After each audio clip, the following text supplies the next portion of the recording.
$200 में 2000 यूसी, 2000 रुपये में 25,000 की बुगाटी का कार्ड। भाई सुनने में कितना अच्छा लगता है। क्या कहूँ, आपके बहुत सारे फेवरेट क्रिएटर इसी टेक्निक का इस्तेमाल करते हैं अपना अकाउंट बिल्ड करने के लिए, और इसी टेक्निक को कहा जाता है सो कॉल्ड कार्डिंग। पहले आप एक सीरियस बात को समझ लो भाई, महाभारत में अर्जुन जी के बेटे जो अभिमन्यु थे, उन्हें सिर्फ चक्रव्यूह को भेदने का ज्ञान पता था, उससे बाहर आने का ज्ञान उन्हें प्राप्त नहीं हुआ था।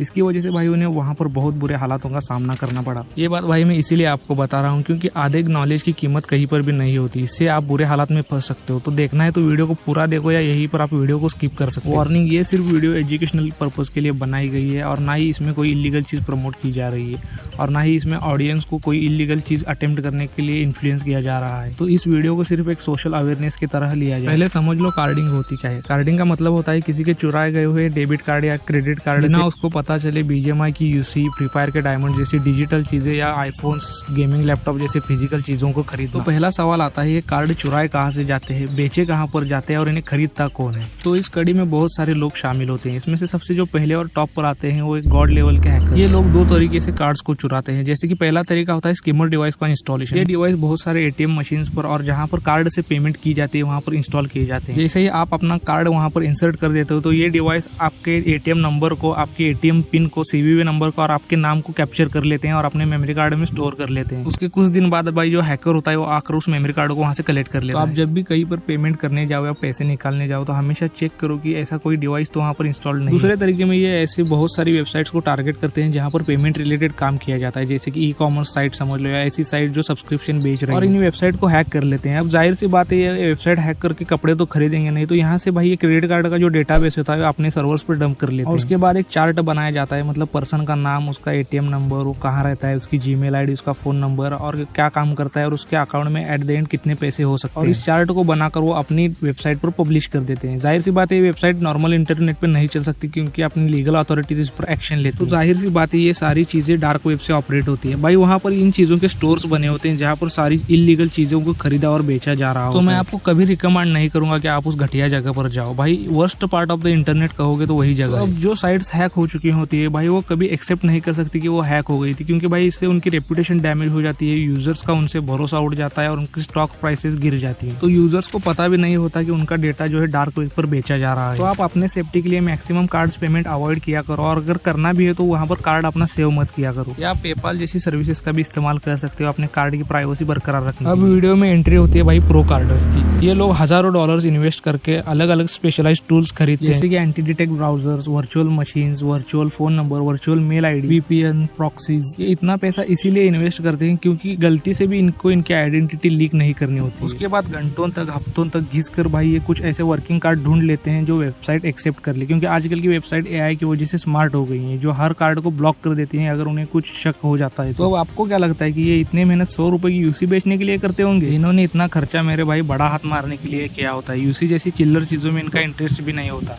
तो अब वो कौन लोग हैं जो इंस्टाग्राम पर, टेलीग्राम पर ये 100 रुपए में यूसी बेच रहे हैं? तो वीडियो में भाई अब एंट्री हो जाती है जो लास्ट कड़ी इस चेन की बचती है, वो है यूजर्स और स्कैमर्स की। क्योंकि भाई जो कार्डर होता है वो इतने पैसे इन्वेस्ट इसीलिए करता है क्योंकि उसे अपनी आइडेंटिटी रिवील नहीं करनी होती, क्योंकि उसे भी पता है अगर उसकी ID गलती से भी रिवील हो गई तो दूसरे दिन उसके दरवाजे पर पुलिस खड़ी मिलेगी और उसके बाद वो कभी भी उगता सूरज नहीं देख पाएगा। इतनी कड़ी सजा भाई अपने संविधान में उसके लिए लिखी हुई है। स्कैमर्स ही होते हैं जिन्हें पता होता है कि अगर चीप यूसी का झांसा दिया जाए तो कोई भी गधा आकर इसमें फंस जाएगा। उसके बाद भाई इनकी मार्केटिंग इतनी तगड़ी होती है कि किसी भी यूट्यूबर को पकड़ लेते हैं, उसे पैसे देते हैं, और यूट्यूबर्स का तो पता है जैसे ही पैसे मिलेंगे मुजरा शुरू हो जाएगा, तो भाई वो यूट्यूबर इनका अंधा प्रमोशन कर देता है। अब एग्जाम्पल के लिए समझ लो उस क्रिएटर की वीडियो देखकर मैं उनके स्टोर पर चला गया, तो पहले मुझे कहा जाएगा कि भाई आप 100 रुपए दे दो, आपको 1000 यूसी दी जाएंगे। जैसे ही मैं इनको 100 रुपए की पेमेंट कर दूंगा तो ये कहेंगे कि भाई 100 रुपए का जो कार्ड है वो वर्क नहीं कर रहा है, एक काम करो आप 500 रुपए दे दो, सीधा आपको अकाउंट में 5000 यूसी डाली जाएंगे। ये लोग मुझे जितना लूटा जा सकता है उतना लूटने की ट्राई करेंगे, क्योंकि इन लोगों को किसी के फीलिंग से वगैरह कुछ लेना देना नहीं होता। सबसे इमोशनलेस पर्सनैलिटी अगर बोलोगे तो ये लोग। तो जिस टाइम मैं बोलूंगा कि भाई मेरे को तेरे से यूसी लेनी ही नहीं है, तू एक काम कर, मैंने जितने पैसे दिए उतने लौटा दे,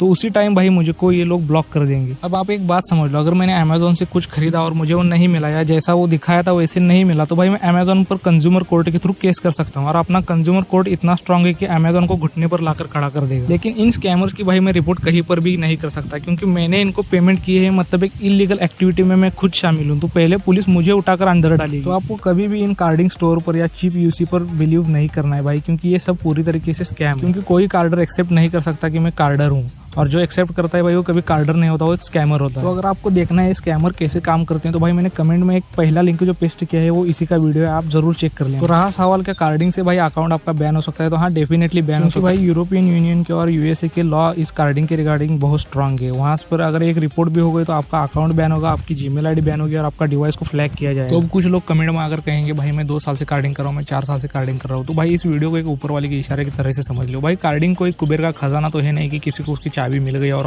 लूट रहा है। तो कार्डिंग का मतलब ये है कि किसी आम आदमी के अकाउंट से पैसे चुराए जा रहे हैं, जिसने अपने फैमिली के लिए, अपने बच्चों के लिए, अपनी बीमारियों के लिए पैसे जमा किए होंगे। तो कार्डिंग में किसी इनोसेंट पर्सन को धोखा दिया जा रहा है, और धोखे की सजा आप चाहे गीता में देख लो, कुरान में देख लो, गुरु ग्रंथ साहिब में देख लो या बाइबल में देख लो, सेम नर्क में ही जाना पड़ेगा। और जो लोग भगवान से ऊपर खुद को समझते हैं भाई, उनके लिए मैंने कमेंट में दूसरी वीडियो पिन कर दी है, जिसमें कार्डिंग का जो मास्टरमाइंड था, जो डार्क वेब पर स्टोर चला रहा था भाई, उसे गिरफ्तार CIA कर चुकी है। ये कार्डर और स्कैमर कभी किसी के सगे नहीं होते। क्या पता आपको कल जेन्युइन बंदा भी मिल जाए, लेकिन उसके मन में अगर लालच आ गया और उसने आपको भेजी हुई यूसी का रिफंड मार लिया, तो वो तो पैसे कमा लेगा, लेकिन आपका अकाउंट यहाँ पर बैन हो जाएगा। तो मेरी पिछली एक्सपोज वाली वीडियो में भाई कुछ क्रिएटर लोग ऑफेंड हो गए थे, तो मैं बस उनसे यही कहना चाहूंगा कि भाई मैंने पिछली वीडियो में किसी क्रिएटर का नाम नहीं लिया था, एक रैंडम एग्जांपल्स लिए थे, जनरल स्क्रीनशॉट लिए थे और वो वीडियो में दिखाए थे। और हाँ, अगर आप इलीगल चीज कर रहे हो तो भाई वो इलीगल है, उसे निर्माया साबुन से धोने से कभी वो लीगल नहीं बन सकती।